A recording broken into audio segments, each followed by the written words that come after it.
जय हिंद दोस्त, मैं गौरव कुमार आप सभी का स्वागत करता हूं सेल्फ स्टडी जीएसमेंट में। तो आइए, आज हम लोग का नया टॉपिक है जैन धर्म।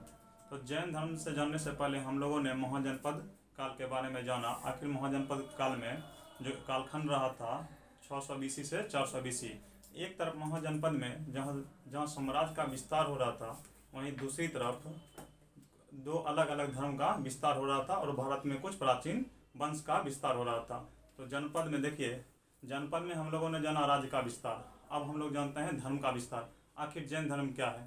जैन धर्म से कौन सा क्वेश्चन हम लोगों से पूछा जाता है एग्जाम में? तो सबसे पहली खुशी की बात तो यह है कि दरोगा का नोटिफिकेशन 15 अक्टूबर तक आ जाएगा। 2500 प्लस दरोगा की वैकेंसी आने वाली है। तो आइए, जो छात्र का नहीं हुआ फिर से एक बार तैयारी करते हैं। आखिर इस बार नहीं छोड़ना है, लड़के ले लेंगे डबल स्टार, क्योंकि मेहनत से बड़ी कोई चीज़ नहीं। जो मेहनत कीजिएगा उसका हो जाएगा। और दरोगा में बिहार में कोई भी एग्जाम हो, खास करके दरोगा में, उसमें आपको जैन धर्म, बौद्ध धर्म, पाल वंश, ये सब से क्वेश्चन आते ही आते हैं। तो आइए जैन धर्म के बारे में जानकारी लेते हैं।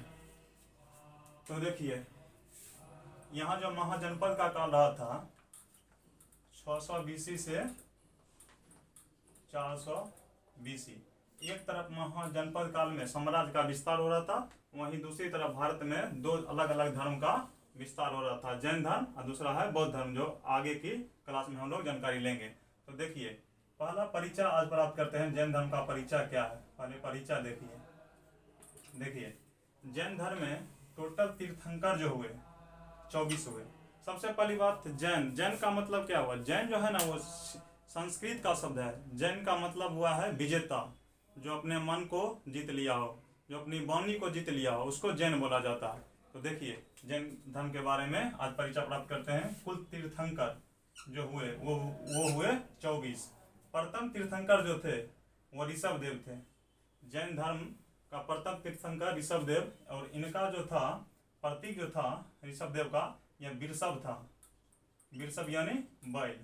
और दूसरा देखिए, दूसरा तीर्थंकर अजितनाथ थे। अजितनाथ का जो मतलब प्रतीक था वो था गज यानी हाथी।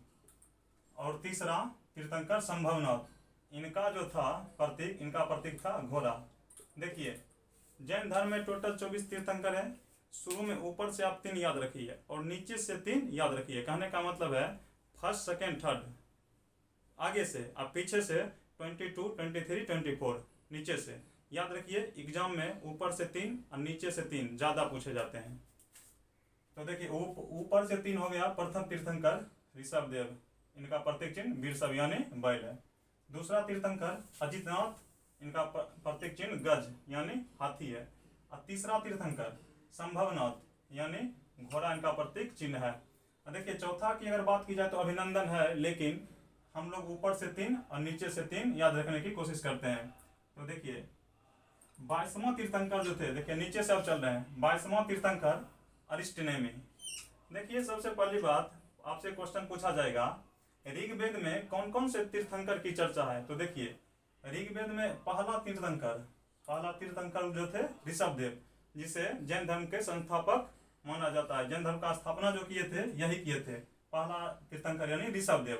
देखिए, पहला तीर्थंकर ऋषभ देव और उसके बाद 22वां तीर्थंकर अरिस्टनेमी, ये दोनों का चर्चा, इस दोनों का चर्चा ऋग्वेद में है।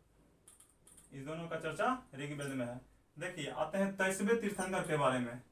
जैन धर्म का 23वां तीर्थंकर पारसनाथ था, जो कि काशी के रहने वाले थे। और इन्हें ज्ञान की प्राप्ति जो हुई थी वो झारखंड के गिरिडीह जिला के सम्मेद पर्वत पर, सम्मेद पर्वत पर। देखिए, 23वां तीर्थंकर पारसनाथ, यहाँ से क्वेश्चन आपसे पूछे जाएंगे। जैन धर्म के 23वें तीर्थंकर पारसनाथ थे, जिनका घर जो था ये काशी के रहने, अश्वसेन के पुत्र थे ये। इनके पिता का नाम, पारसनाथ के पिता का नाम अश्वसेन था। देखिए, याद कीजिएगा, अश्वसेन इनके पिता का नाम था, और ये काशी के रहने वाले थे। महाजनपद में आप लोगों ने पढ़ा, काशी का राजधानी जो था वो वाराणसी था, वहीं से ये बिलोंग करते थे। कौन? उनके पिता अश्वसेन। और यह इनका जो ज्ञान की प्राप्ति हुई थी पारसनाथ को, वो सम्मेद शिखर, झारखंड राज्य के गिरिडीह जिला के सम्मेद शिखर पर्वत पे इनको ज्ञान की प्राप्ति हुई थी। देखिए इनका जो 22वां तीर्थंकर अरिष्टनेमी थे और 23वां तीर्थंकर पारसनाथ थे। तो देखिए इनका जो प्रतीक चिन्ह था अरिष्टनेमी का, इनका शंख था, इनका प्रतीक चिन्ह शंख था, शंख बजाने वाला शंख। और 23वां तीर्थंकर पारसनाथ थे, इनका था जो प्रतीक चिन्ह, इनका प्रतीक चिन्ह सर्प था, सर्प यानी सांप। और उसके बाद आते हैं 24वें तीर्थंकर यानी अंतिम तीर्थंकर महावीर स्वामी के बारे में। देखिए महावीर स्वामी अंतिम तीर्थंकर हुए और जैन धर्म का वास्तविक संस्थापक महावीर को ही माना जाता है। देखिए अगर एग्जाम में आपसे पूछ ले जैन धर्म के संस्थापक कौन है, तो जैन धर्म के संस्थापक थे ऋषभदेव। लेकिन एग्जाम में आपसे पूछे जाएंगे जैन धर्म के वास्तविक संस्थापक, तो वो है महावीर और वही अंतिम तीर्थंकर हुए जैन धर्म के। तो देखिए आइए महावीर स्वामी के बारे में जानने से पहले जैन धर्म के 5 महाव्रत के बारे में जानते हैं। देखिए जैन धर्म के 5 महाव्रत हैं सत्य, अहिंसा, अपरिग्रह, अस्तेय एवं ब्रह्मचर्य। देखिए इसमें जो 4 जो है 1 2 3 ये चारों जो है ना पारसनाथ के द्वारा दिया गया था, पारसनाथ के द्वारा दिया गया था, जो कि 23वां तीर्थंकर थे जैन धर्म के। ये चारों सत्य, अहिंसा, अपरिग्रह, अस्तेय और ये ब्रह्मचर्य। ब्रह्मचर्य का मतलब हुआ अपने इंद्रियों को बस में करना। ब्रह्मचर्य थे ये महावीर दिए थे, महावीर दिए थे, महावीर स्वामी दिए थे। लेकिन ये 5 में सबसे ज्यादा अगर महत्वपूर्ण है तो अहिंसा, अहिंसा जो कि पारसनाथ दिए थे, सबसे ज्यादा महत्वपूर्ण अहिंसा ही आता है। उसके बाद देखिए 3 दर्शन है, 3 दर्शन है जैन धर्म में, अनेकांतवाद, स्यादवाद, नवावाद। देखिए अनेकांतवाद का मतलब हुआ बहुवाद, अत्यधिक चीजों में विश्वास। स्यादवाद मतलब सापेक्षिकता का सिद्धांत। नवावाद में मतलब हुआ आंतरिक दृष्टिकोण का सिद्धांत। उसके बाद देखिए ये फैक्ट्स उतना नहीं भी पढ़िएगा तो कोई दिक्कत नहीं है, नहीं, लेकिन यहाँ से क्वेश्चन आपसे पूछे जाएंगे यहाँ से। अब देखिए महावीर स्वामी के बारे में जानते हैं। जैन धर्म के वास्तविक संस्थापक महावीर स्वामी।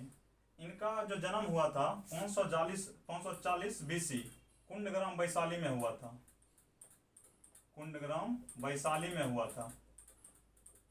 देखिए बहुत बुक में अब देने लगा है 540 बीसी जो हम लोग पढ़े हैं, लेकिन अब न्यू मतलब हर जन का बुक आ रहा है उसमें 599 बीसी भी दिया जा रहा है। तो आपसे अगर एग्जाम में 540 बीसी ऑप्शन में नहीं रहे तो आराम से आप 599 बीसी को टिक कर लीजिएगा। उसके बाद देखिए इनके जो पिता थे सिद्धार्थ थे, बज्जी संघ के ज्ञात्री कुल के प्रधान थे इनके पिता। अगर इनसे वंश पूछा जाए तो ये जो वंश था इनका इक्ष्वाकु वंश का था। देखिए इनके पिता का नाम सिद्धार्थ था। जहां आप लोग बौद्ध धर्म पढ़े होंगे तो वहां पढ़े होंगे सिद्धार्थ गौतम बुद्ध का बचपन का नाम था, लेकिन यहाँ महावीर स्वामी के पिता का नाम सिद्धार्थ और ये इक्ष्वाकु वंश के थे, यानी बज्जी संघ के ज्ञात्री कुल के इक्ष्वाकु वंश के थे इनके पिता। और इनकी जो माता थी महावीर की माता तिरसला, लिच्छवी नरेश चेटक की बहन। चेटक के बारे में हम लोग पढ़ेंगे जब आगे की क्लास में जाएंगे तो चेटक मतलब कौन था वो पढ़ेंगे। लेकिन इनकी माता का जो नाम था तिरसला, लिच्छवी नरेश चेटक की बहन थी। उसके बाद महावीर स्वामी की पत्नी का नाम यशोदा। देखिए आप लोग बौद्ध धर्म जैन धर्म में कंफ्यूज कीजिएगा, गौतम बुद्ध की जो पत्नी थी वो यशोधरा थी और महावीर स्वामी की जो पत्नी हुई यशोदा हुई। तो देखिए गौतम बुद्ध बड़ा नाम है तो उनकी पत्नी का छोटा नाम यशोदा, और जैन धर्म में महावीर बड़ा नाम है तो उनकी पत्नी का नाम छोटा यशोदा। देख लीजिए इनकी पुत्री का जो नाम था प्रियदर्शना या अनुजा। कहीं आप पढ़ते होंगे अनुजा प्रियदर्शना, या हालांकि दे दिया जाएगा प्रियदर्शना अनुजा, दोनों एक ही था लेकिन नाम उपनाम था। देखिए अनुजा प्रियदर्शना। उनके बारे में गौतम बुद्ध के बारे में पढ़िएगा तो उनके गौतम बुद्ध का मतलब इनको बेटी हुआ था, उन्हें बेटे की प्राप्ति हुई थी। गौतम बुद्ध का बेटा का नाम राहुल था। देखिए इनका दामाद का नाम जमाली था। महावीर स्वामी के दामाद का नाम जमाली था। और जो ये गृह त्याग किए थे 30 वर्ष की आयु में किए थे। देखिए बौद्ध धर्म जैन धर्म आप कंफ्यूज कीजिएगा ही कीजिएगा। गौतम बुद्ध 29 वर्ष की अवस्था में गृह त्याग किए थे और जैन धर्म में महावीर स्वामी 30 वर्ष की अवस्था में ज्ञान की प्राप्ति किए थे। गौतम बुद्ध को 6 वर्ष की कठिन तपस्या के बाद ज्ञान की प्राप्ति हुई थी, लेकिन महावीर को 12 वर्ष की कठिन तपस्या के बाद ज्ञान की प्राप्ति हुई। अगर गौतम बुद्ध से पूछा जाए तो 29 वर्ष की अवस्था में गिरी त्याग किए थे, 35 वर्ष की अवस्था में उन्हें ज्ञान की प्राप्ति हुई थी। और महावीर स्वामी के बारे में अगर बात किया जाए तो इन 30 वर्ष की अवस्था में घर छोड़े थे और 12 वर्ष के बाद इनको ज्ञान की प्राप्ति हुई थी, यानी 30 10 40 2 42 वर्ष की अवस्था में इन्हें ज्ञान की प्राप्ति हुई थी।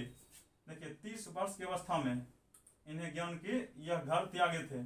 उसके बाद ज्ञान की जो प्राप्ति हुई थी जम्भिक ग्राम, अगर पूछ दे ग्राम में पूछ दे जम्भिक ग्राम, रिज्जू पालिका नदी, और उसके बाद साल वृक्ष के नीचे, साल वृक्ष के नीचे इनको ज्ञान की प्राप्ति हुई थी। देखिए आप पढ़े होंगे बौद्ध धर्म में उन्हें हुआ था, उनको निरंजना नदी के किनारे ज्ञान की प्राप्ति हुई थी, या फल्गु नदी के किनारे गौतम बुद्ध को ज्ञान की प्राप्ति हुई थी। लेकिन महावीर स्वामी को जाम्भिक ग्राम या रिज्जू पालिका नदी के किनारे ज्ञान की प्राप्ति हुई थी और साल वृक्ष के नीचे हुई थी। देखिए उनका जो शिष्य था महावीर स्वामी का, शिष्य का नाम था मखलीपुत्र गोसाल। आगे आप पढ़िएगा तो आप पढ़िएगा आजीवक संप्रदाय के संस्थापक, आजीवक संप्रदाय के संस्थापक मखलीपुत्र गोसाल। देखिए आपसे एग्जाम में पूछे जाएंगे आजीवक संप्रदाय के संस्थापक मखलीपुत्र गोसाल होगा, जो कि महावीर स्वामी के शिष्य थे। देखिए गौतम बुद्ध की निर्वाण की प्राप्ति, निर्वाण का मतलब हुआ मृत्यु। निर्वाण की जो उनको प्राप्ति हुई थी 468 बीसी का मतलब हुआ ईस्वी पूर्व, एडी का मतलब हुआ आगे वाला, और बीसी का मतलब हुआ पीछे वाला। याद रखिएगा निर्वाण का मतलब हुआ मृत्यु। उनको जो मृत्यु हुई था 468 बीसी पावापुरी, जो कि अभी वर्तमान समय में नालंदा में है। तो देखिए निर्वाण अज्ञान की जो प्राप्ति होती थी ना, उसको जैन धर्म में कैवल्य बोला जाता था।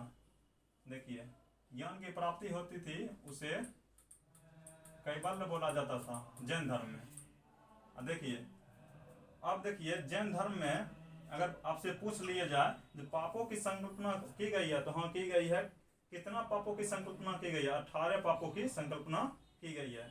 तो आइए देखते हैं जैन धर्म के त्रिरत्न है, सम्यक दृष्टि, सम्यक ज्ञान, सम्यक आचरण। सम्यक दृष्टि को सम्यक दर्शन भी बोला जाता है। तो देखिए जैन धर्म के त्रिरत्न सम्यक दर्शन, सम्यक आचरण, सम्यक ज्ञान। देखिए सम्यक दर्शन का मतलब हुआ सही चीज को देखना, और सम्यक आचरण का मतलब हुआ सुख और दुख यानी दोनों समय में एक जैसा भाव, उसको सम्यक आचरण बोला जाता है। और सम्यक ज्ञान का मतलब हुआ वास्तविक ज्ञान। ठीक है, तो देखिए आज जैन धर्म के बारे में कुछ परिचय प्राप्त किए हैं। कल के वीडियो में हम लोग देखेंगे या आगे के वीडियो में हम लोग देखेंगे जैन धर्म में 2 जैन संगतियां हुई। उसके बाद जैन धर्म 2 भागों में विभाजित हो गया। उसके बाद 24 तीर्थंकर में कुछ फैक्ट तीर्थंकर का प्रतीक क्रम दोनों बताए जाएंगे। उसके बाद आप अगर इससे पीछे वाला वीडियो नहीं देखे होंगे तो पीछे वाला वीडियो अवश्य देखें, क्योंकि आप शुरू से 0 लेवल से देखिएगा, आपको अच्छा से समझ में आएगा। एग्जाम में आप कंफ्यूज नहीं कीजिएगा। किसी चीज़ को जानने के लिए बेसिक का ज्ञान होना बहुत जरूरी होता है। चाहे आप जीएस पढ़े या मैथ पढ़े या रीजनिंग पढ़े, बेसिक मालूम रहेगा, आगे आप बहुत अच्छा से समझिएगा।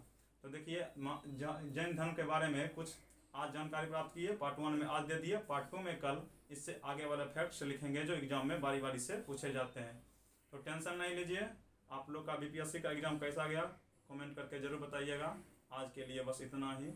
जय Hind, all the best, thank you.